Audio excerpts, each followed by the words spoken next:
এখন চৈত্র মাস, প্রচণ্ড গরম আর কড়া রোদে মানুষ হাঁসফাঁস করছে। তবে সন্ধেবেলায় ঝিরিঝিরি বাতাসের মধ্যে পথ চলতে বেশ ভালোই লাগছে।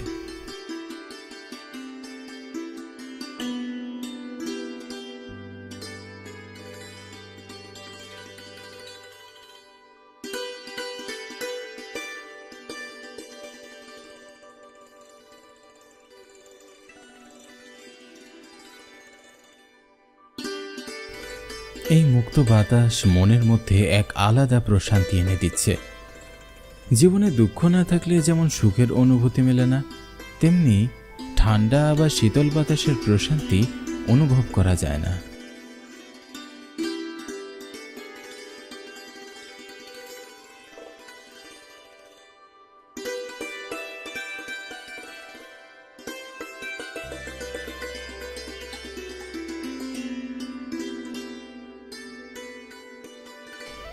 আমি তমাল।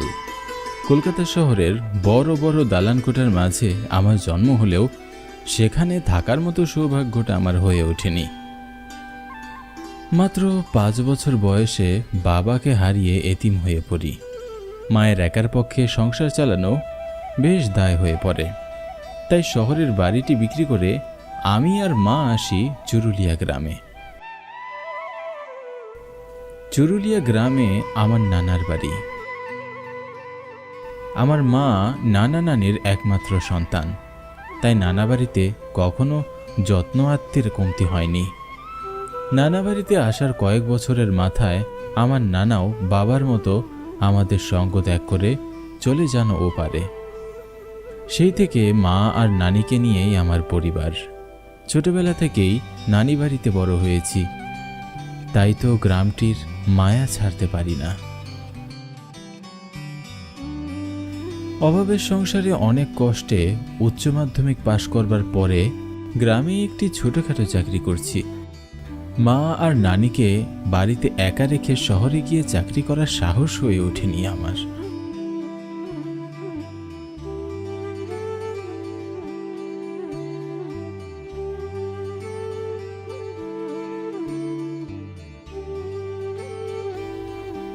মা, ও মা, বাসায় কি রান্না করেছো?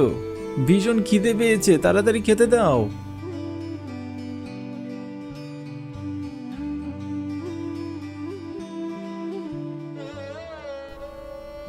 মা, কি হয়েছে নানির? এরকম করছে কেন? দেখ না বাবা, তোর নানি বিকেল থেকে বুকের ব্যথায় ছটফট করছে। বারবার বলেছি ভারী জিনিসপত্র না তুলতে। আমার কোনো কথা শুনলে তো এখন বুকের ব্যথায় ক্রমাগত বেড়েই চলেছে। অনেক চেষ্টা করেছি কিন্তু কিছুতেই কমছে না। বিকেল থেকে বুক ব্যথা হচ্ছে আর তুমি এখন রানীকে ডাক্তার দেখাওনি? কিভাবে দেখবো বাবা, হাতে তো তেমন কোনো টাকা কড়িও নেই, আর তুইও বাসায় নেই। একা একা আমি কোন দিকে সামলাবো? আর কথা বাড়িয়ে কাজ নেই, জলদি নারীকে নিয়ে হাসপাতালে যেতে হবে। তুমি রমেশ কাকার কাছে যাও, দেখো সে গাড়ি নিয়ে বাড়িতে ফিরেছে কিনা। আমি একটু নানীকে স্বাভাবিক করার চেষ্টা করে দেখি। আচ্ছা, সেই ভালো। তুই তাহলে মায়ের কাছে থাক, আমি জলদি আসছি।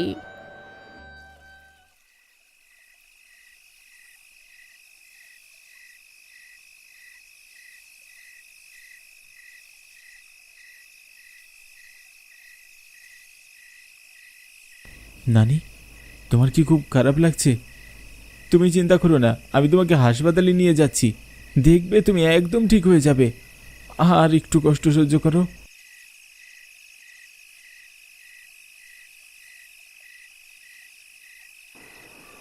বাবা তমাল, তোর রমেশ কাকা তো এখনো বাড়ি ফিরেনি। তুই বরং গ্রামের মোড়টিতে গিয়ে একটু গাড়ি নিয়ে আয় না বাবা। ঠিক আছে, তুমি নানির কাছে বসো, আমি দেখছি।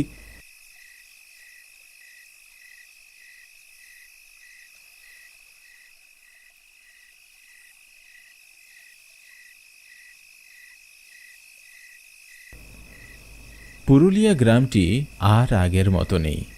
দিনের সাথে সাথে গ্রামটির বেশ উন্নতি হচ্ছে। গ্রামের রাস্তাঘাট, হাসপাতাল, স্কুল, কলেজ সব রয়েছে। ধরা যায় প্রায় বেশ কয়েক বছর আগেও হাসপাতালে যাওয়ার জন্য 3 গ্রাম অতিক্রম করে শহরে যেতে হতো। সেই দিন আর আজকের মধ্যে বেশ পার্থক্য। আজ হাতের নাগালেই সব কিছু পাওয়া যায়, কিন্তু চিন্তার বিষয় হলো এই ভর সন্ধ্যাবেলা মোড়ে কোনো গাড়ি পাবো কিনা। কাজ থেকে বাড়ি ফেরার পথে তো রাস্তায় কোনো গাড়ি দেখলাম না। এখন যদি গাড়ি না পাই তাহলে তো ভীষণ বিপদে পড়ে যাব।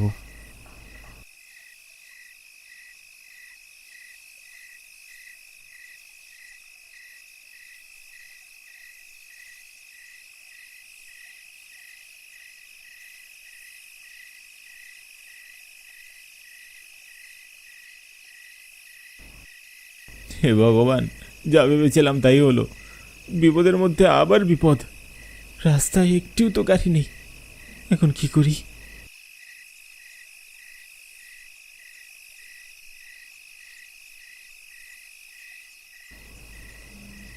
গাড়ির দেখা না পেয়ে ভিতরে কেমন যেন অস্থিরতা শুরু হলো। গাড়ি না পেলে নানিকে হাসপাতালে নিয়ে যাব কেমন করে? এসব ভেবে যেন চোখের কোণায় পানি চলে আসলো।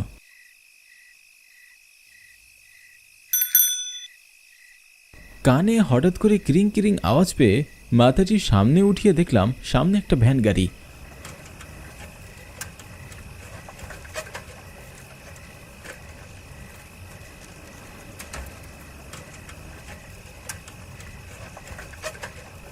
একটি ভ্যান দেখে যে মানুষ এতটা খুশি হতে পারে তা আগে কখনো অনুভব করিনি। নিজের অজান্তেই মুখে যেন একটা হাসি ফুটে উঠল। কি মামা, কোথাও যাবেন নাকি? হ্যাঁ, হাসপাতালে যাব। আমার নানি ভীষণ অসুস্থ, ওনাকে হাসপাতালে নিয়ে যেতে হবে। দয়া করে তাড়াতাড়ি একটু আমার বাড়িতে চলুন। মামা, হাসপাতালে গেলে এইখান থেকে 100 টাকা ভাড়া লাগবে। রাজি থাকলে যাবো, নাহলে কিন্তু আমি চলে গেলাম। তুমি যা ভাড়া যাও তাই ভাবে, চলো।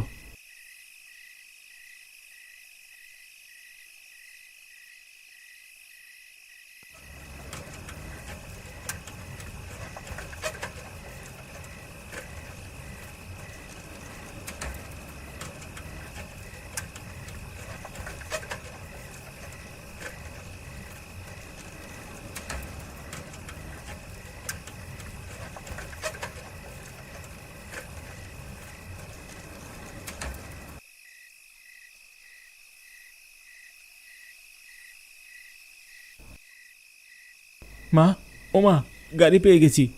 আর দেরি করা যাবে না, এইবার নানিকে নিয়ে যেতে হবে। সময় মিলে নানিকে গাড়িতে তুলে দ্রুত রওনা হলাম হাসপাতালের উদ্দেশ্যে।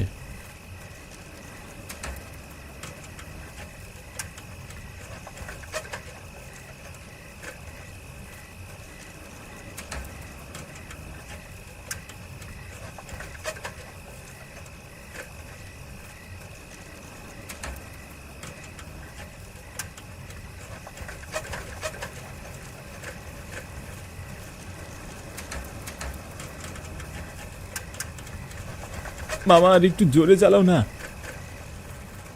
এর থেকে জোরে চালানো আমার কাম্য নয়। আপনি চাইলে অন্য গাড়িতে চলে যেতে পারেন। জোরে যেতে পারবে না মানে? দেখতে তো দিব্যি হিষ্টপিষ্টু, তাহলে গায়ে জোর নেই কেন? তমাল, বাবা চুপ কর না। উনি তো নিজের মতো চালাচ্ছে, এমনিতেই বিপদের রাস্তা সহজে পার হতে চায় না। মা, আমার নানির জন্য খুব চিন্তা হচ্ছে। মামা, কিছু মনে করবেন না আমার ব্যবহারে। চিন্তা করবেন না, আমি আপনাকে যত দ্রুত সম্ভব হাসপাতালে পৌঁছে দেব। কিছুক্ষণের মধ্যে আমরা হাসপাতালে পৌঁছে গেলাম।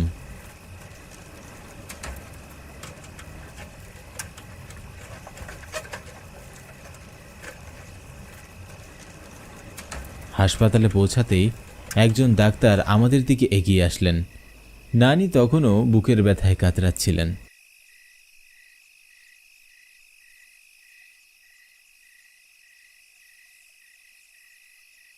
স্যার, আমার নানুকে একটু দেখুন না।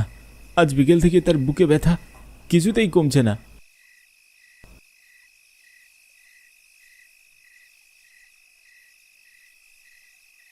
বিকাল থেকে বুকে ব্যথা, আর আপনারা এখন নিয়ে এসেছেন?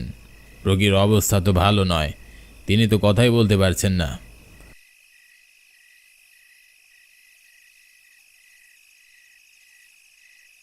তাড়াতাড়ি তাকে গাইনি ওয়ার্ডে ভর্তি করান। নানিকে ভর্তি করিয়ে ডাক্তার দেখানোর পরে নানি সামান্য কিছুটা উপশম বোধ করল। তখন বেশ খানিকটা রাত হয়েছে। গাইনি ওয়ার্ডে রাতে ছেলেদের প্রবেশ নিষেধ, তাই আমাকে বাহিরে দাঁড়িয়ে থাকতে হলো। গ্রামের ছোট্ট একটা হাসপাতাল, তেমন একটা রোগী হয় না এই হাসপাতালে। যদি ইমার্জেন্সি রাতে কেউ অসুস্থ হয় তাহলেই আসে এই হাসপাতালে, নয়তো সবাই শহরের বড় হাসপাতালেই চলে যায়।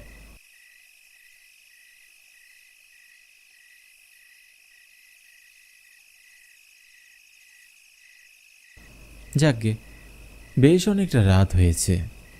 কতটা রাত হয়েছে সেটা বুঝতে পারছি না। তাড়াহুড়োতে ঘড়ি বা মোবাইল কিছুই সঙ্গে আনা হয়নি। বাহিরে ঘুটঘুটে অন্ধকার, আশেপাশে আমি ছাড়া আর কাউকেই দেখতে পাচ্ছি না। এমন নির্জন একটা পরিবেশ দেখে হঠাৎ বুকের ভিতর কেমন একটা ছ্যাদ করে উঠল। কোনো রকম নিজেকে সামলিয়ে হঠাৎ পিছনে ফিরতেই ভয়ে আঁতকে উঠলাম। লোকটিকে হঠাৎ চোখের সামনে দেখে ভয়ে আমার নিঃশ্বাস বন্ধ হয়ে যাওয়ার উপক্রম হচ্ছিল। নিমেষেই যেন শরীরের শক্তি বিলুপ্ত হয়ে পড়ল। আমি কিছুটা রাগান্বিত হয়ে লোকটিকে বললাম, কি দাদা, দেখে চলতে পারেন না?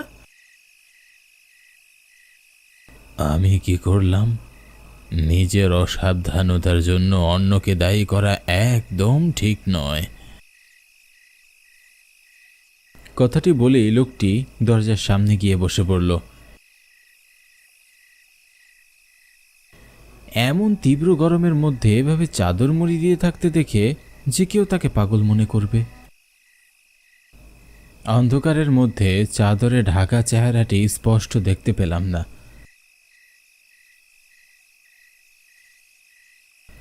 আমি দাঁড়িয়ে দাঁড়িয়ে পায়চারি করতে লাগলাম। প্রচণ্ড গরমে গা ঘেমে একাকার। এর মাঝে ঘুরিয়ে ফিরিয়ে লোকটির দিকে চোখ পড়তেই ভেতর থেকে কেমন যেন অস্বস্তি লাগছিল। তবে সব কিছুর মাঝে মনে কিছু স্বস্তি আছে এটা ভেবে যে নানি এখন অনেকটা ভালো। তবে দাঁড়িয়ে থাকতে থাকতে পাটা খুব ব্যথা করছিল। আমার থেকে বেশ কিছু দূরে একটি বসার বেঞ্চ রয়েছে, কিন্তু জায়গাটিতে বেশ অন্ধকার, ওইদিকে যেতে মন টানছিল না, কিন্তু উপায় না পেয়ে যেতেই হলো।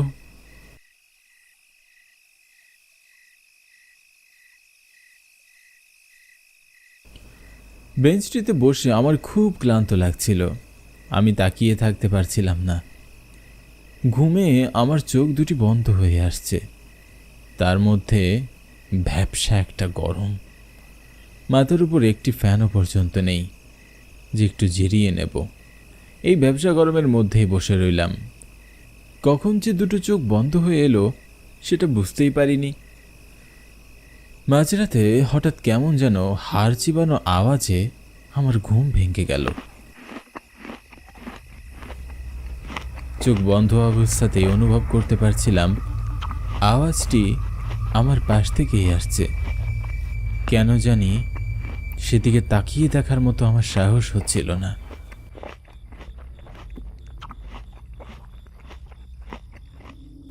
আমি দ্রুত উঠে বসে চারিদিকে তাকিয়ে দেখলাম আমার আশেপাশে কেউই নেই। ভিতরে কেমন যেন ভয় ভয় করছিল। আমি স্পষ্ট শুনেছি আওয়াজটি আমার খুব কাছ থেকে আসছিল, কিন্তু এখন দেখছি এখানে কিছুই নেই। আমি কিছুটা অন্যমনস্ক হয়ে পড়ি। ভয় পেয়েছেন?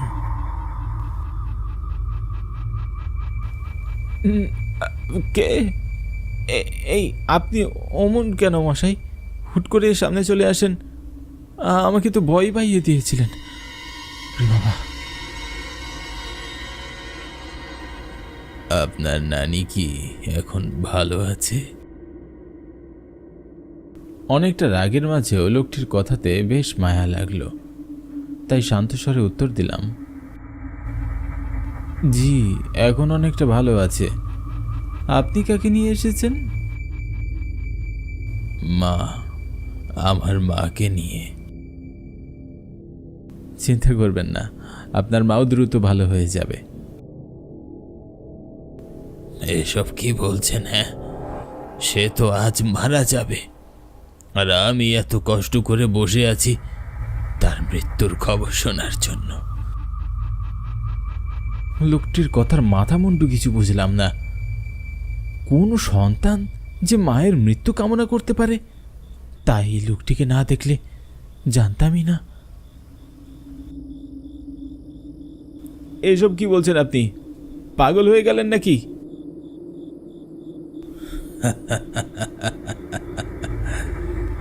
আপনিও আমাকে পাগল বললেন? জানেন, সবাই আমাকে পাগল বলে। আমি আমার জন্মের পর থেকে একটু মদন টাইপের ছিলাম, দেখতেও বেশ কালো, তাই আমাকে কেউই পছন্দ করতো না, এমনকি আমার নিজের মাও নয়। শুধুমাত্র আমার বাবা আমাকে হিরো বলে ডাকতো। সে আমাকে অনেক ভালোবাসতো, কিন্তু ভগবানের তো আমার সুখ সহ্যই হচ্ছিল না। আমার কাছ থেকে আমার বাবাকে কেড়ে নিয়ে নিল। হারিয়ে ফেললাম আমার নায়ককে।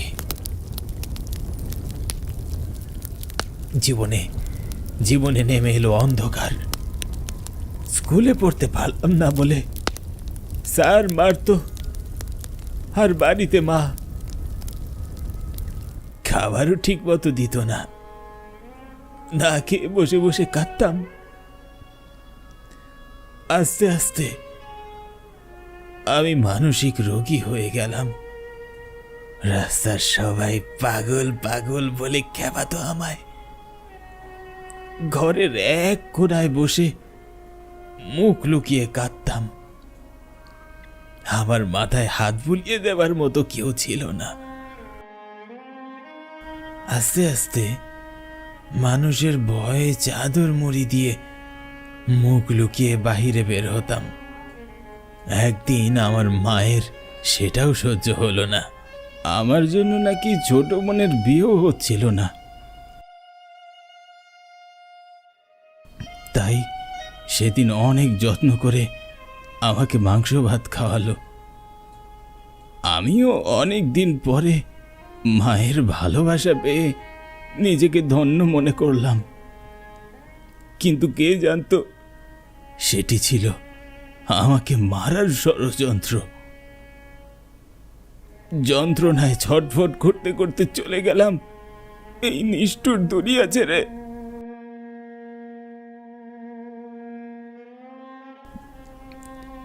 আজ এতদিন পরে এসেছি ওই পাষাণ্ড মায়ের মৃত্যু দেখতে। আমার কি দোষ ছিল বলুন? আমিও তো ভালোবাসা পেলে আজ হয়তো আপনার মতো স্বাভাবিক জীবনযাপন করতে পারতাম।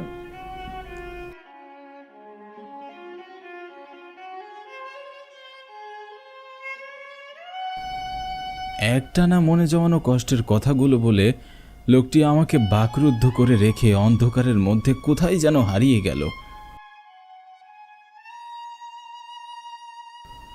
আমি থ খেয়ে দাঁড়িয়ে রইলাম সে পথে। মানুষের জীবনেও যে এত কষ্ট থাকতে পারে তা এই লোকটিকে না দেখলে বুঝতে পারতাম না।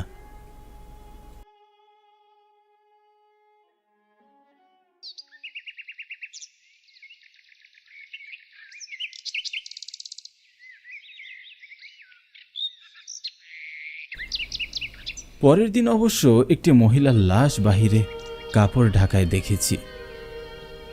লোকমুখে যতটা শুনে বুঝলাম এই মহিলাটি আসলে সেই ছেলেটির মা। বেওয়ারিশ লাশের মতো পড়ে আছে। রাতে মারা গিয়েছে, কিন্তু কেউই তার লাশ রিসিভ করতে যায়নি। পরের দিন নানি সুস্থ হলে আমরা বাড়ি ফিরে আসি। সেই থেকে আজ পর্যন্ত লোকটিকে আমি ভুলতে পারিনি। সারাক্ষণ মনের কোণায় লোকটির বলা সেই কষ্টের কথাগুলো প্রতিধ্বনি হয়ে বাজে আমার কানে।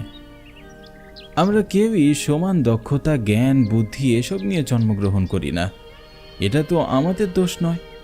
মা বাবা যদি সন্তানদের পাশে না দাঁড়ায়, তাহলে পুরো দুনিয়া তাকে হিংস্র পশুর মতো ছিঁড়ে ছিঁড়ে খাবে।